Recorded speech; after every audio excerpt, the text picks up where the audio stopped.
Bonjour à tous. Pour ceux qui ne me connaissent pas encore, je m'appelle Juliette Gossem. Je travaille au GRI depuis presque 3 ans maintenant. Je travaille dans l'équipe Corporate and Stakeholder Relations et en gros, c'est l'équipe qui s'occupe des relations avec ses parties du GRI, avec ses parties prenantes, et je m'occupe notamment de la France, pas que, mais de la France. Donc c'est pour ça que je suis ravie d'être parmi vous aujourd'hui. Je voulais remercier TF1 et Maternity Reporting pour cette invitation. Donc on est ravis de pouvoir y participer. Pour revenir brièvement sur la table ronde, donc il n'y a pas de G5 en cours, je rassure les entreprises, parce que ça peut leur faire peur un peu. En revanche, tous ces feedbacks que l'on entend depuis maintenant 2 ans, depuis le lancement des G4 en mai 2013, ont été très importants pour le GRI, parce que toute l'équipe qui développe le standard, la norme GRI, a récolté tous ces feedbacks, et le résultat est qu'aujourd'hui, et donc vous l'avez cité, c'est ce qu'on appelle les G4 Interpretations, et en gros, c'est les modifications sur les obligations des GRI G4, et par exemple, de manière très précise, on a eu beaucoup d'entreprises qui sont venues vers nous sur cette colonne d'assurance externe pour chacun des indicateurs, mentionner si oui ou non vous avez fait vérifier cet indicateur en externe. Donc, par exemple, en France, tout votre rapport est vérifié, c'est la loi.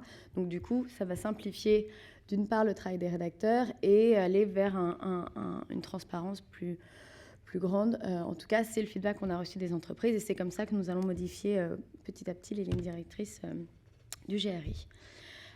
Aujourd'hui, je voudrais non pas parler des G4, parce qu'on en a beaucoup entendu parler aussi, et c'est plus intéressant, je pense, de l'entendre de la part des entreprises, et peu de choses ont évolué depuis 2 ans, mais plus vous raconter, du coup, où on en est au GRI, puisque nous avons eu un nouveau chief executive qui est arrivé l'année dernière, et ça a donné cours à une nouvelle stratégie au sein du GRI, et de nouveaux axes prioritaires sur les 5 ans. Et je pense que c'est ce qui était intéressant de partager avec vous aujourd'hui. Donc pour chacune des axes stratégiques, je vais essayer de donner un exemple concret de ce que l'on peut faire.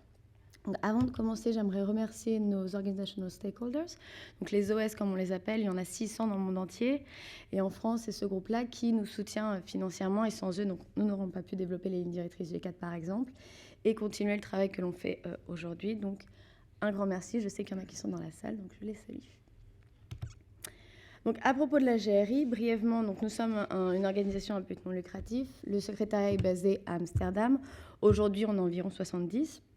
Et je voudrais juste revenir sur notre mission et notre vision, puisqu'elles ont évolué suite à notre nouvelle stratégie.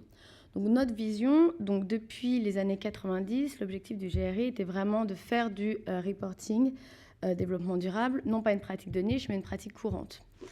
Aujourd'hui, c'est ce qu'on voit. Bon, certains, par exemple, les PME ne sont pas encore là, mais on va y travailler.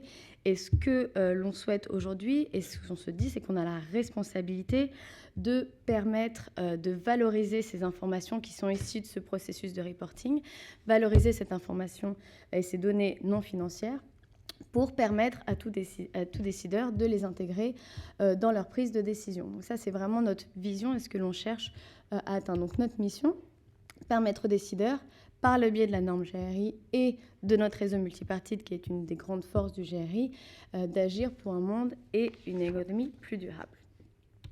Pour atteindre cette mission et cette vision, et c'est ce que je voulais partager avec vous aujourd'hui, nous avons une nouvelle stratégie à 5 ans avec 4 axes prioritaires.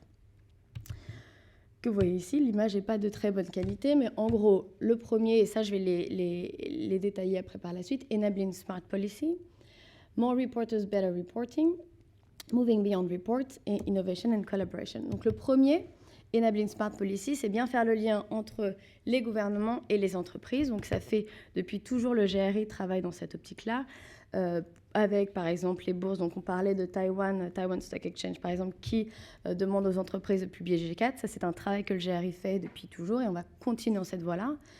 27 pays utilisent GRI dans leur politique de développement durable aujourd'hui. Un exemple concret et une illustration en fait, de ce travail très récent, c'est avec les objectifs du développement durable, donc les Sustainable Development Goals. Donc, au sommet sur le développement durable le 25 septembre dernier, les États membres de l'ONU ont adopté un nouveau programme incluant 17 objectifs pour mettre fin à la pauvreté, les luttes contre l'inégalité, l'injustice et le changement climatique.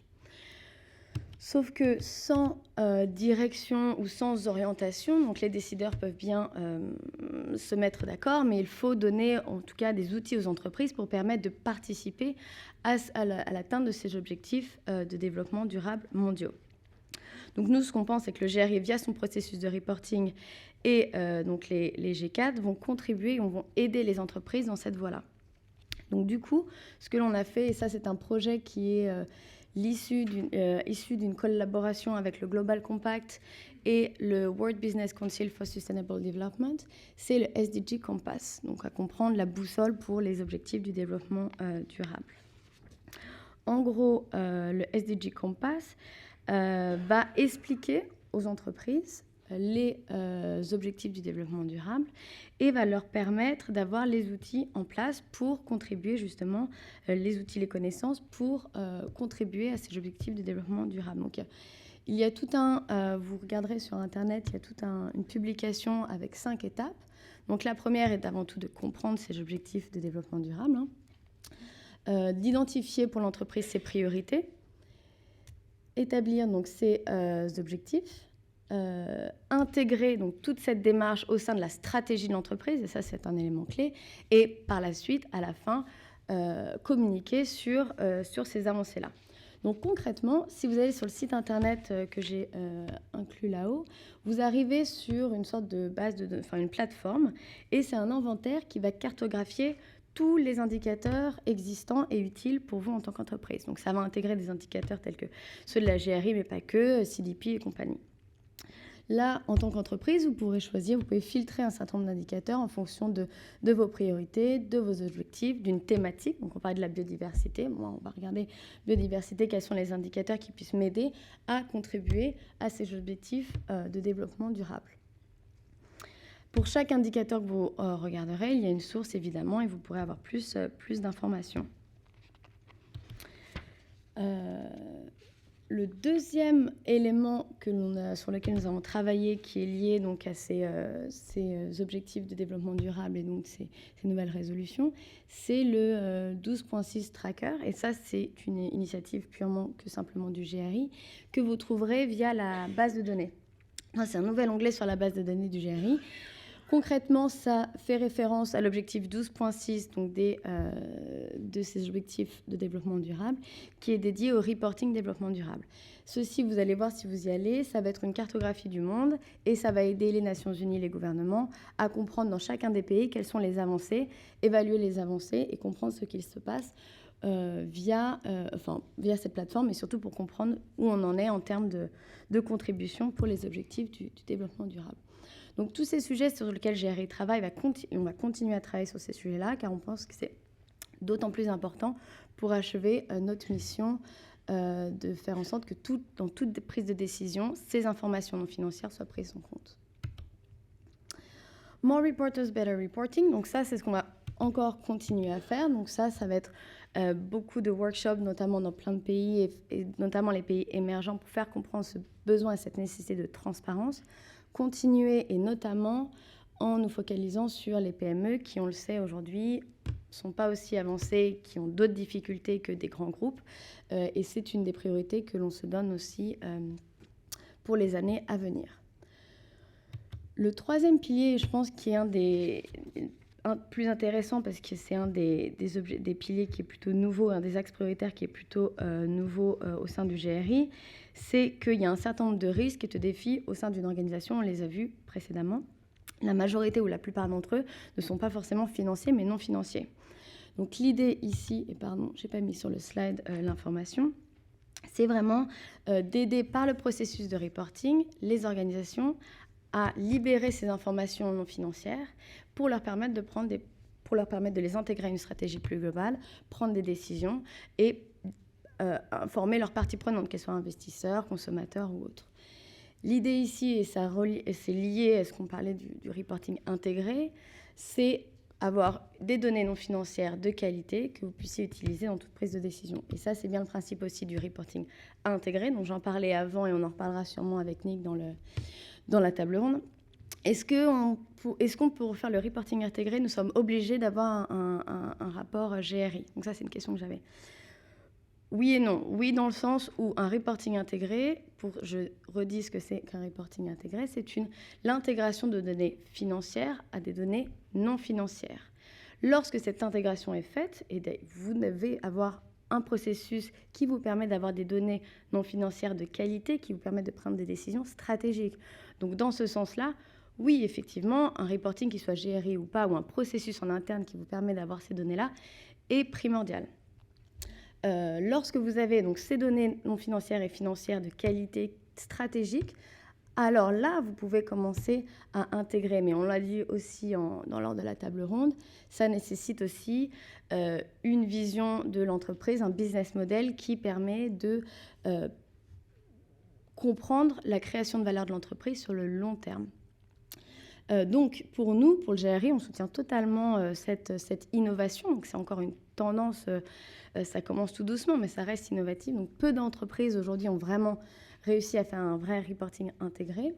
Mais seulement si donc, ces informations financières et financières sont intégrées de manière équivalente et qu'elles sont issues d'une approche multipartite. Donc, ça, c'est pour nous clé et seulement si cela permettra aux organisations d'avoir effectivement une perspective beaucoup plus grande et plus vaste sur leurs risques et leurs opportunités.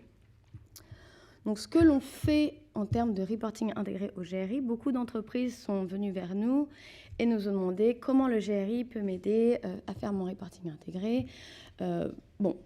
L'idée ici, c'était pas après on en discutera après, mais ce qu'on a voulu faire, et c'est via le Corporate Leadership Group on Integrated Reporting, c'est d'avoir un groupe d'entreprises leaders qui ont déjà publié un rapport de développement durable depuis des années et qui ont déjà produit ou commencé à produire un reporting intégré qui avait un certain nombre de questions et de challenges.